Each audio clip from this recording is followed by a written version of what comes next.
What's up everyone, my name is David Arroyo, and in this video we are going to go back into a second illustration. I actually came back on YouTube faster than I expected because normally I take quite a while to post again, but I just finished this second illustration which was linked to the previous assignment about these painted thumbnails. So in the previous one we did some illustration of three girls in an alleyway, you know, these dangerous girls with they had swords and weapons in their hands. And so in this illustration, it's another dangerous character from my world of Reset. It's a berserker this time, and has a little bit of a scary vibe to it. But anyway, so it's also in a different art style, and I suggest that we just have a look at it. Let's dive in and let's see how this one was made. Okay, so this is the second illustration that I made. As you can see, it's a bit different from the first one that I did about a week ago or so. The art style is a bit different. This one has a bit more of a painterly art style, which is what I did say I was going to do. And so here you can see the illustration in its entirety, and next to that we can see the actual card that I turned it into. It's based off of an existing card already. I just tweaked the info a little bit. And here we can see both cards next to each other, where you can see both art styles. And these ones were based off of these thumbnails that we can see here, right? So already you can see a very big difference in quality. And here you can see the thumbnails in their entirety, which is thumbnails, I believe, 10 and 11. And so here we can see when I finally start the actual process. So like always, I like to start with thumbnails. I like to just sketch freely. And in this illustration, I actually got to sketch a whole lot more than my previous illustrations, or the previous illustration. Because I just wanted to try a few more things out. Also, maybe important to mention, you can see all these red lines. It's because this is also recorded in class, so I'm also explaining things to students at the same time. So a lot of this is also recorded, and that's why sometimes you see these red lines to showcase the simplified forms of the body that I was using.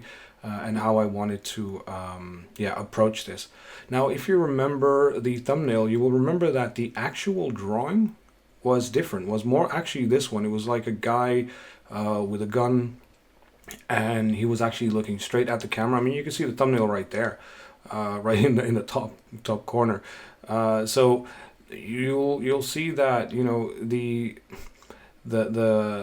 the pose is completely different from what I was trying to do in the first one. In the first one, it was more like a berserker that is walking towards you and is already wounded and has a sword and is out to really kill you. In this case, it was more like, I don't know, it's like a pose, right? It's like a standard pose. And I don't know, I wasn't convinced with this because it just felt too much like a photo shoot. And I wanted to, you know, get rid of that basically. So that's why I didn't go for this one, because it didn't have as much story. It's basically just a berserker posing, putting his foot on some large skull, and that's it. So even though I do like the drawing, don't get me wrong, I just thought that I wanted to do something a little bit more with story this time. And so that's why I ended up going for another thumbnail. Or another drawing pose in its entirety. Now you can also see this one. I also wanted to, because it's a berserker, right? So I was thinking about, well, they're very violent. They do a lot of acts of violence. So berserker can easily lift someone up by their neck. So I wanted to play around a little bit with that idea. Now, as usual, I have not been using any image references. I just draw these by heart, so there might be some anatomical mistakes here and there. But again, I just like to try things out.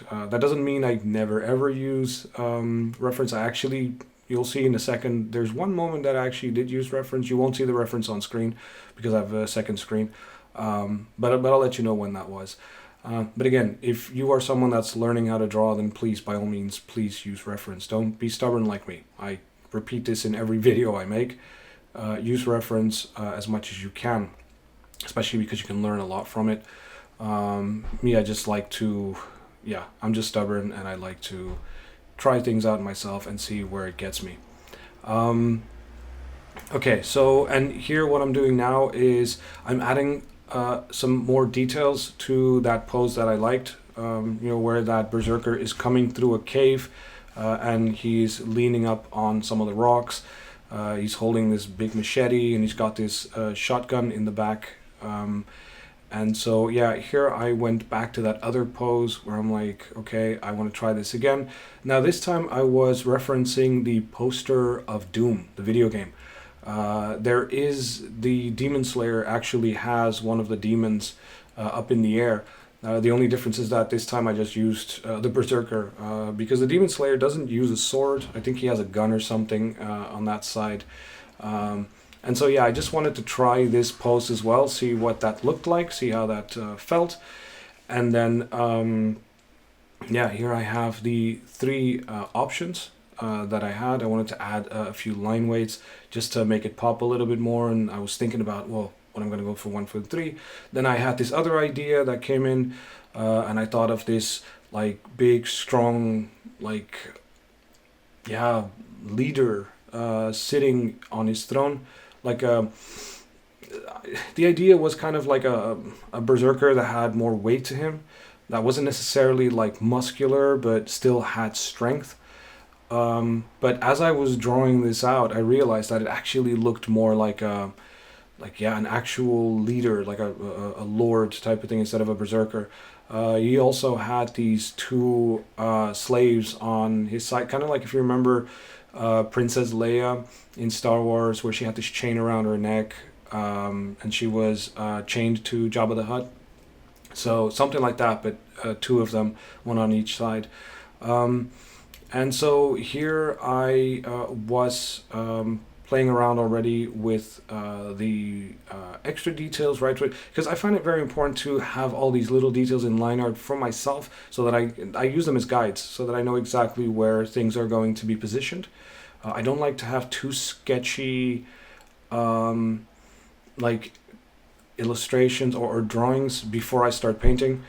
It just really helps. If it's very clear, then I know exactly where the shadows are going to go, then I know exactly where the lighting is going to go, I know where this material starts and where this one stops. Now you'll see towards the end I was changing a lot of things anyways, and I don't end up using this line art at all. But I just wanted to show you the process anyways. This comes very much from my comic book background, where I just like to go into line art. Line art is so clear, it's so precise, it tells you exactly where things are. And I think that's like comfort for me, right? It's like my comfort zone where I can always come back and be like, okay, well, this goes here, this goes there. And then I understand the forms easier. If I paint without line art, I can do that. I just don't have a similar level of experience. And again, you'll see this in the video towards the end, where I start adding all kinds of stuff and I start painting over, and I just start painting without any line art, right? Just especially with the rocks. Actually, when I was painting the rocks, that was a lot of fun, for me at least. I think it was the most relaxing part of the entire process. Because rocks are very simple. They're very simple shapes, but for me at least, they're very fun to paint. Because you just go back to your basics of like, where are your midtones, where's your highlights, where are your shadows and your darker values. And with rocks, it's a very simple thing, and you can experiment a lot with the shape of the rock. So it's like carving shapes with just tonal values, which I really enjoyed actually. It's one of the things. It's also an exercise we do in class, one of the earlier exercises. To teach students also these very basic tonal values, and to show them that, look, you can really quickly change shapes just by changing tonal values and adding that in. Anyway, so here what I'm doing is adding these are actually tattoos, and they're acid tattoos. So this is a character from the Acid Skulls. And Acid Skulls, what they do, they have tattoos on their bodies, but they're not tattoos like ink. They tattoo their body with acid. right? And they have on their face always like a skull. So what happens when you put acid on your skin is that you end up with these unlevel parts of your skin, right? Like if you ever see people that have been victims of acid attacks, for example, you can see how their face is very unleveled. And so I thought, what if these characters, right? What if they actually just use that as a like an initiation thing? Like they basically their stories, the stories that they go through, their adventures, their life events, they tattoo them onto their body, kind of like gangs. Like there's multiple gangs that do that. The Yakuza do some of that. I've seen plenty of Latin American gangs that do that, where their story, their life story, is a bit like tattooed on their body. Well, here the Acid Skulls do the same. They're also kind of they're not a gang. They're like they're actually cannibals, right? And they live outside of like society. They live far away from like cities and stuff like that. They live in dry areas. Think of like Mad Max type of stuff, like Fury Road and stuff like that. Something like that. They live in areas similar to that, secluded from everything else, from everyone else. And they basically they have raiding parties. They go and raid all kinds of stuff. People, any like transport that goes from point A to B that might have medicine, food, supplies, whatever, anything that could have any value whatsoever, they will go and try to raid. They're extremely violent, and they purely respect strength, pure brute strength.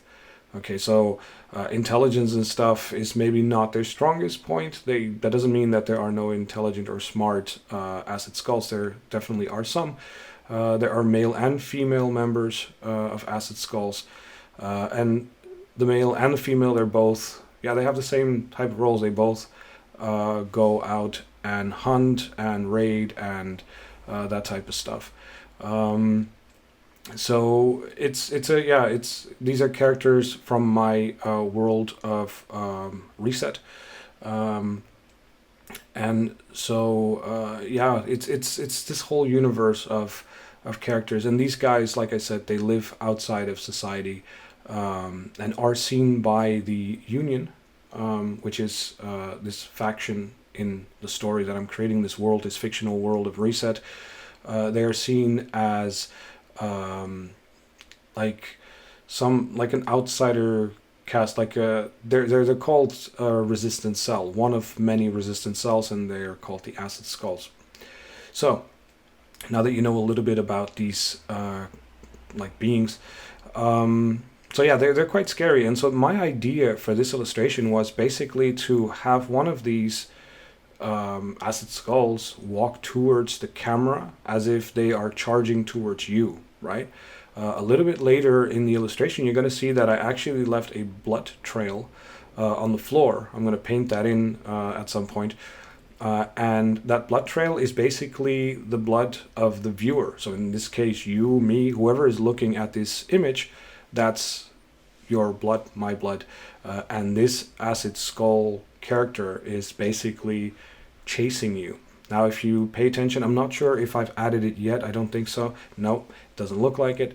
But the Acid Skull character will have also some wounds on the side of his abdomen that are also then inflicted by the viewer, right? So it's basically like as if you already had a battle with this thing, and now you are basically escaping its horror, right? It basically wants to kill you. That's basically what it wants to do. It wants to kill you, wants to eat you, and it also has white pupils, right? Because of the substances that they use. They often use all kinds of substances to, like a berserker, right? To gain extra strength and that type of stuff. So you'll see that later on I modify the eyes again because now they're way too bright, which makes it look a bit more cartoony. But you'll see how that goes back to normal. Also the teeth. But here you can see at this moment on, I'm only painting. So it's no more line art, no more thingies. Here I am just adding all the little details, trying to constantly see how what fits, what works, adding the details here and there. There's that blood trail that I was talking about on the floor. And yeah, the background also is starting to come to life a little bit. Now here, what you're seeing me do is that I tested this out as a card, and I very quickly realized that in the previous pose, the sword was behind the text. There was his arm up, leaning on a rock. So for this particular design of card, where all the action should be in that part where you can see it now, right? It's not in the center, but a little bit above the center. That's what I was doing. I was basically repositioning all the body parts, so particularly the arms, so that it stays within the field of action, basically, which is what I really wanted. And yeah, here you're seeing me try a few things out in line art again to see what works, what doesn't, like change the pose a little bit. Here I wanted to give the berserker more of a running pose. It's running towards you, which also kind of gave it a more story, basically. Again, for me, it's very important to have that story in that illustration. I wanted to make sure that it really felt that you can look at it and you immediately can like have this idea of something's happening. It's not just an image, it's not just a pose, it's some action that was paused in time and you're part of it, right? So that's what you're basically seeing me do here. And I wanted to redo the line art just to test a few things out. I wasn't also sure if I was going to use the line art towards the end or not. So I wasn't, maybe that's also the reason why I still added the line art, just to be sure. Here you can see how I was putting the line art above the actual painting. So that's the white lines, because I inverted the color from black to white, so that I could guide myself as to where to put the arm, where to put all that stuff, like to paint it and stuff. And the painting was very basic at this point. I mean, I was just one basic color and then maybe a few different tone values just to position it. But it was nonetheless, it was important to have that idea. Here I started to add a few more details to the rocks because I really wanted to start getting an idea of where this was going. But I was happier now that the pose started to come together. Of course, there was still a lot of painting to do. Here I was again going over the card and basically repositioning the character, making sure that his face and the sword and the axe were located in the right place.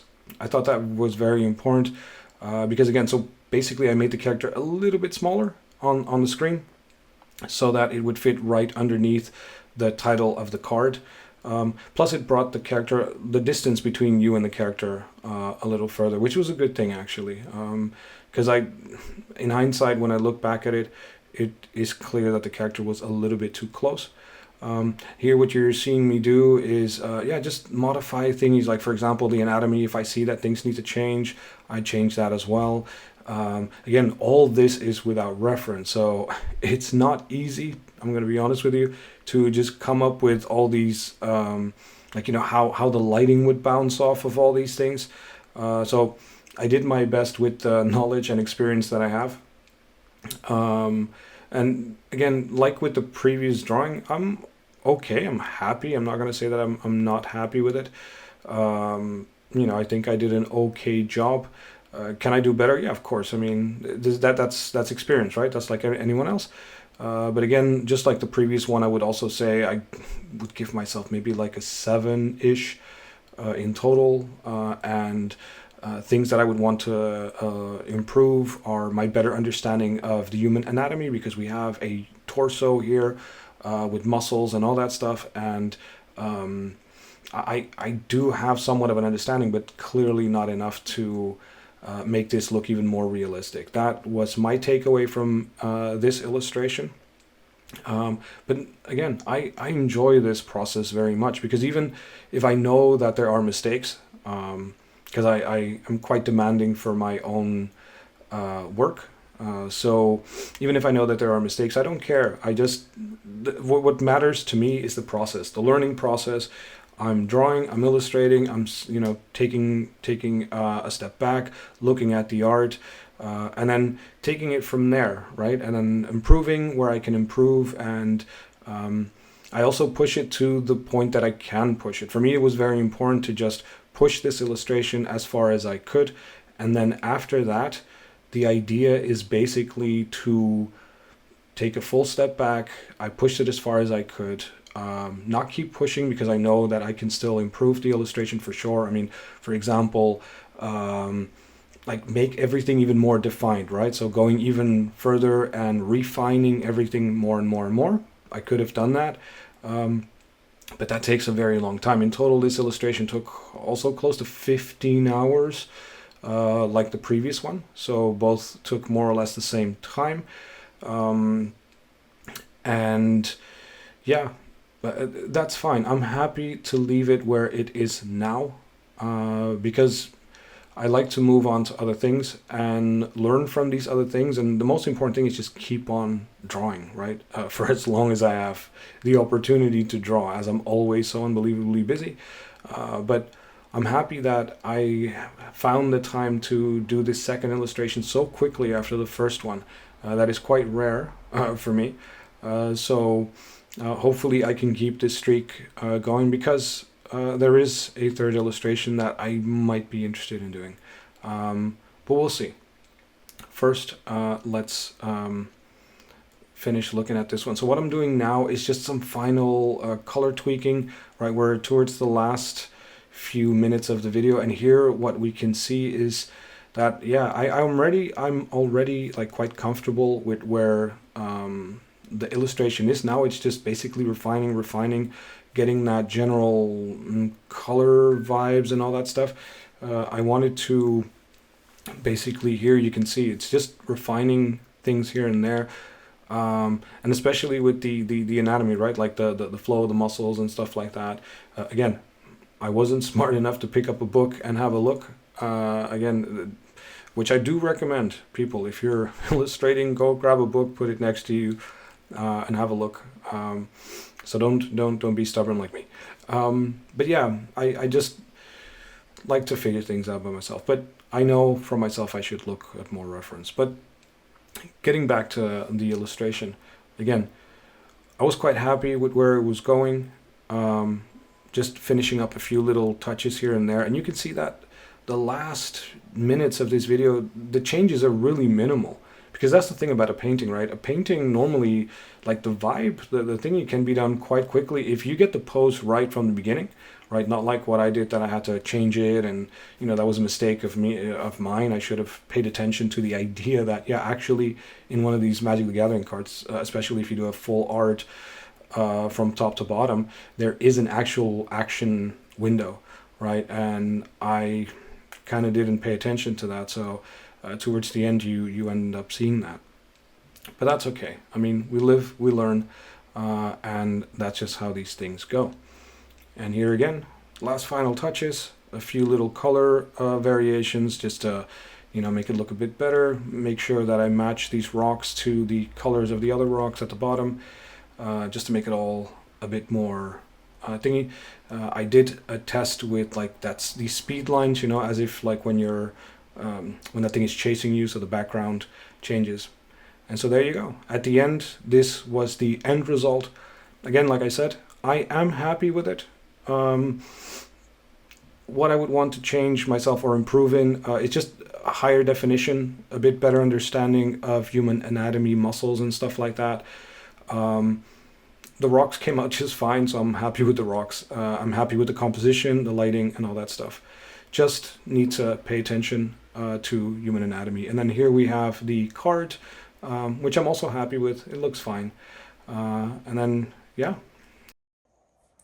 And so there you have it, everyone. I hope that you liked this second illustration. I hope that you learned something new compared to the first illustration. So the way of working on this was a little bit different this time. I might also do a third illustration. I'm not sure yet. I don't want to make any promises, but I also have a technique with 3D, implementing 3D like Blender and stuff like that.